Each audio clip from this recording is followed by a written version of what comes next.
Hi guys, how are you guys doing? Hope you guys are doing absolutely fine, taking care of yourself, being the best person that you can be, staying out of trouble. My name is Emerald Emenuga and you're welcome to my channel.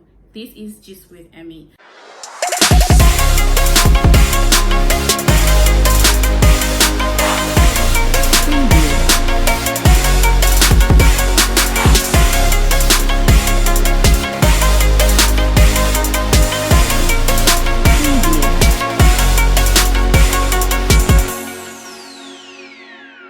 Okay, I want to also say thank you to everyone that watched my last video, the get to know me tag. I mean, that video was supposed to be the first video on my channel, but I mean it happened to be, I don't know the number, but yeah, I got comments that are so amazing. Someone actually said she has the same birthday date with me, and it's so amazing. Like, I was so happy when I saw that. I'm like, wow, it's so amazing meeting people that share the same birthday date with you, and so many other lovely comments that I got on there. So I want to talk about my intro. Oh shit.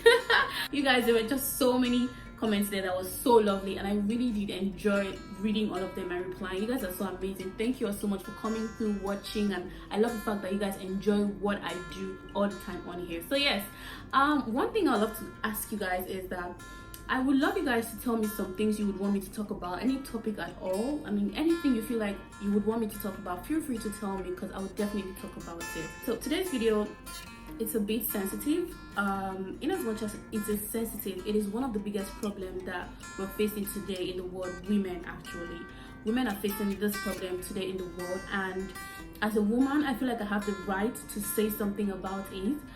One of the reasons I'm also making this video is because I got a lot of do something about this, say something about what is going on, say something about this, and I'm like, okay, in my own little way and platform, I'm gonna educate people about this topic and also teach ladies how they can protect themselves from this thing, which is rape, the effect of rape on survivors, and some of the ways we can protect ourselves as women. I also need you guys to drop what you think anyone in such position can do. I mean, if you know anything at all, you can just tell us, what do you think about this whole rape thing going on in this Nigeria? What is promoting rape culture? There's so much to talk about rape.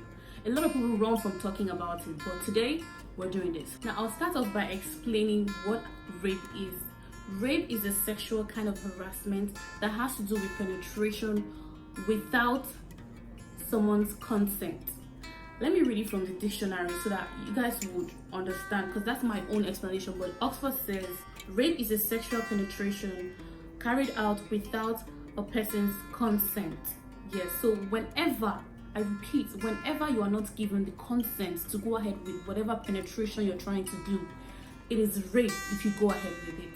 So whatever people come out to say, like, there's just so many wrong words, so many wrong notions about this rape thing, and every time I listen and watch, I wonder if these people actually know what the word consent means. Because if you know what the word consent means, then you would definitely not say that she likes it when I force myself on her, because there's so many comments like that, and it's so heartbreaking. I feel like every year there's something about rape. There's something about rape every year, and then people try to talk, but this time around we went really far, and I'm really proud of the ladies that came out, that went about the protest and all of that. You guys are the real G. Aside from the fact that so many other evil things are happening in the world, let's bring it back home. Nigeria, the rape case, it is too much. It is too much. There's so many questions to be asked about this rape culture. As in Nigeria, go, why? What is promoting rape culture? Rape is one of the underreported crimes in Nigeria. Trust me, there's so many reasons why it's like that. Nobody is talking.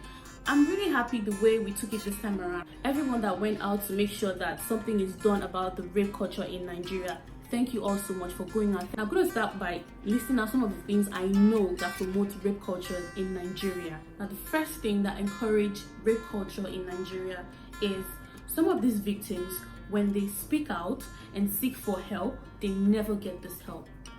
Let me explain this. Most times you see victims, they go to the station, report cases, the accused comes out. Imagine when the accused is a rich person, he goes to the station and they just talk his money, bribe, and before you know it, the case is just dead. Like, the accused is released, the victim is just there. You know, this thing is really not good, because at the end of the day, it will make the victim never to ever want to come front again to talk. Like, it makes them never want to come and talk again, because they want to keep it to themselves now, because they feel like, okay, I reported this case to the station and they didn't do anything, because the person has money more than I do, and so he was able to, you know, maneuver his way, and the case is just there. And then sometimes even in the station there, they will tell you to tell the person sorry, or sometimes they'll tell you, just give her some money to take care of herself or treat herself. And yes, that's it. These things are bad. That's one of the things that promotes rape culture in Nigeria. The second thing that promotes rape culture in Nigeria is family. Yes, family. Some of these victims, they experience these things in their family first. Yes, our uncles, our relatives, our brothers, most of them, they're the ones who start these things with these victims. I'm telling you the truth.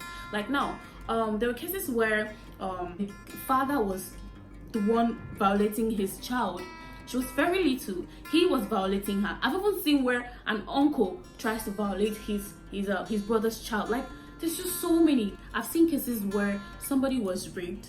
Let's say it's a family friend, and then you see the two families sitting down and, you know, negotiating. Okay, we are sorry that this happened. He's a very irresponsible child. Please forgive him. And they try to, you know, talk this thing through, forgetting that somebody was abused. Like, for a long time, she is going to be carrying this bag or this load or whatever it is called. So for families to sit down and negotiate, okay, that's happened, we're sorry, please forgive us, it is really very disgusting. It is something that I think is a sin, if I should say. And let's talk about mothers. Mothers also contribute to this thing somehow.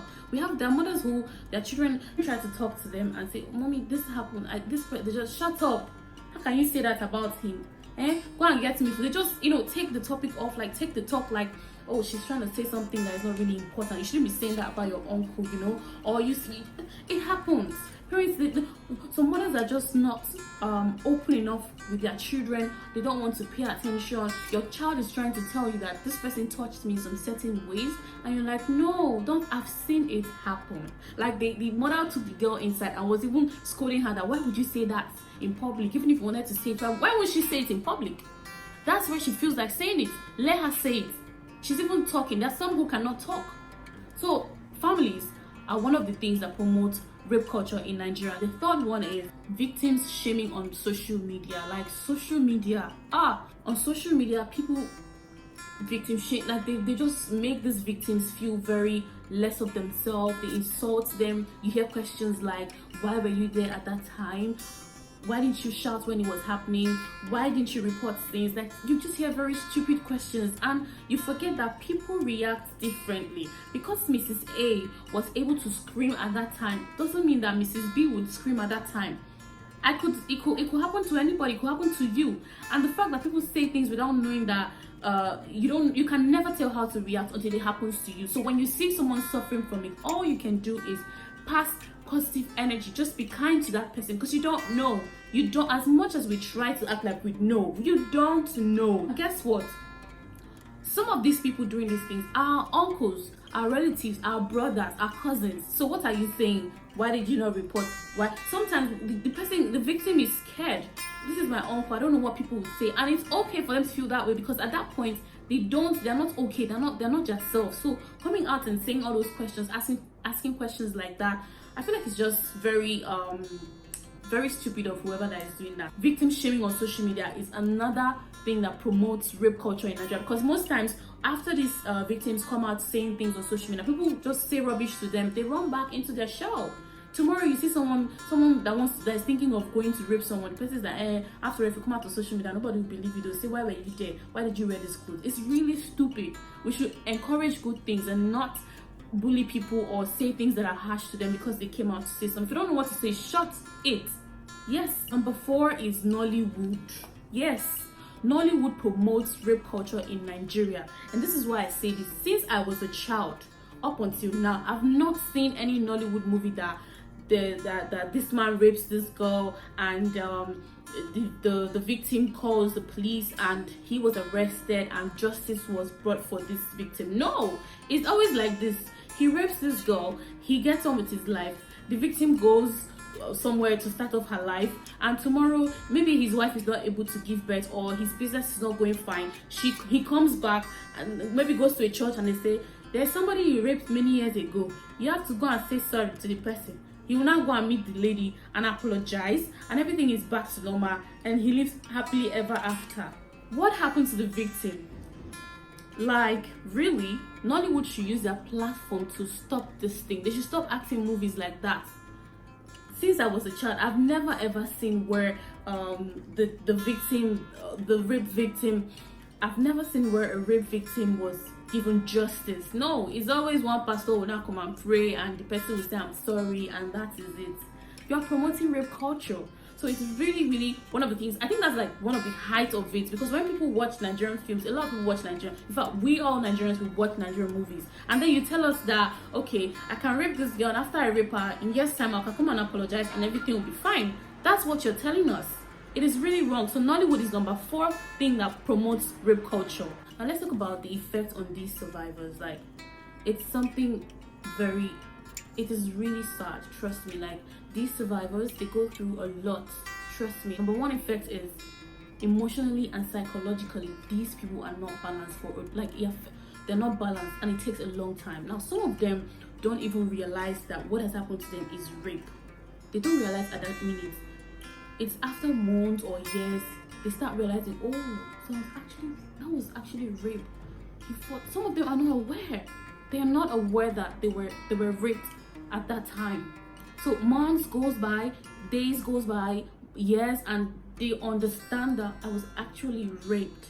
These effects doesn't come immediately. It takes months, days, years even before you start feeling it. Before you could just stay and then it comes in your brain and you're like, somebody tried to force himself on me and he actually did have his way with me. You know, they just start remembering and they're like, I really cannot help. I think somebody forced himself on me. You know, it takes days and time. That's why you see some people come out after months, after years, after weeks. They come out to talk. That's the ones that actually talk. Because why? Immediately it has happened. Sometimes they just zone out. Like, they can't really tell. They just keep quiet. And some of them are in shock. They don't want to talk about it. They're ashamed.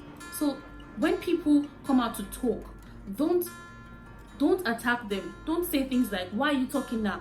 Why is it now you're talking? After how many years? Don't do that, because you don't know what they've been facing all this while. You don't know the courage they've been trying to gather to be able to say this. Now, the second thing that these survivors suffer from is victim blaming and mistreatment from society. Now, society do actually have the potential to either increase their trauma or make it go down. Now sometimes you see these victims, they start blaming themselves, like, why was I there? Why did I wear this clothes? I shouldn't have been there. I should have just stayed home. Like, because society have judged them, they've insulted them, they've said things that are not supposed to say to them, and you see these people saying to themselves, oh, I think this person is actually right. I shouldn't have gone to this place at this time. I should have just stayed at home. I shouldn't have, just say a lot of things to them. So society actually do have a very high potential of either increasing the trauma that these victims face or help them actually fight it. Now, number 3 of what these victims suffer is death or pregnancy or even forced marriage. Now let me talk about forced marriage. You see families that when a guy rapes a girl, they know that you raped this girl. They start saying, you cannot leave her, you have to get married to her. And you see these families trying to arrange marriage between this girl that was raped and the guy against her will. Why? Do not tell her that you have to marry him.